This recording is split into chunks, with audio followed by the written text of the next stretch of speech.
Hello, we're going to be discussing home sale prices in King County, Washington, with a data set which details information about houses and seeing what we can do to use that data to predict the sale of prices for homes in King County, Washington. We're going to be looking at certain factors from our data, analyzing those factors, seeing if we can find some commonalities, and what we can do to use that data to create a model to predict um, sale prices in King County. And we're going to start with a square footage of the home. This is something that we have a few different types of data for. We have interior footage and footage of the lot.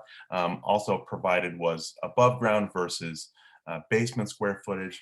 What we'll be using here as a key metric is interior square footage. And as you can see from the scatter plot against sale price, you have a, for the most part, linear relationship. And this is something that I found was the most useful of all the square footage data columns that we had in our data set. And we're going to use this to get a reliant model as opposed to some of the other metrics of square footage. Although, of course, in the future, those could be gone back to for some future work.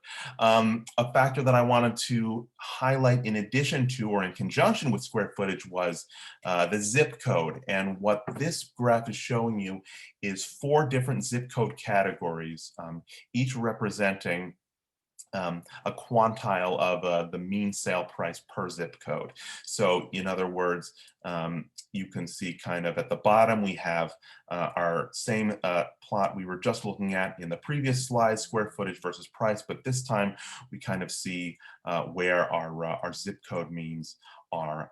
And you can kind of see, although the lowest average prices per zip code are fairly reliable when you're looking at them in conjunction with square footage and price, it kind of gets a little blurrier as you go towards the higher zip code categories. This is kind of meant to highlight some of the other factors that can contribute to our square footage plot. I highlighted zip code 98199, for example, as the highest mean sale price. Each one of these dots represents a home.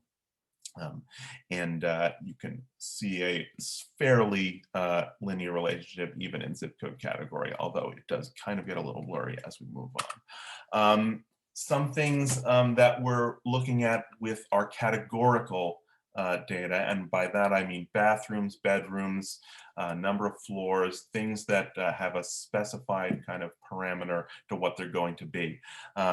Bathrooms, a slightly better linear relationship. You can see most homes have 2.5 bathrooms, or somewhere in the 1 to 2 range. And you can kind of look at our box plot on the left here and see the mean sale prices for, say, 2.5 bathrooms versus 1 bathroom is a difference of over 100,000 or so. So as you get more bathrooms in a home, we have less houses with that amount. But this is something I think that really has had an effect on our model for making predictions, something we can really use as a linear relationship between bathrooms and sale price. And that's something we're going to use going forward. Houses that have been renovated. We have here a box plot featuring 4 categories. A 0 indicates if it has never been renovated, and 1 to 3 each subsequent decade after 1985. And you can sort of see houses that have been renovated tend to have higher sale prices. Now, obviously, there are a good number of outliers. Most homes have not been renovated or have been renovated prior to 30 years before this data was looked at. So it's something to keep in mind, but it does definitely seem to have an effect on the sale price.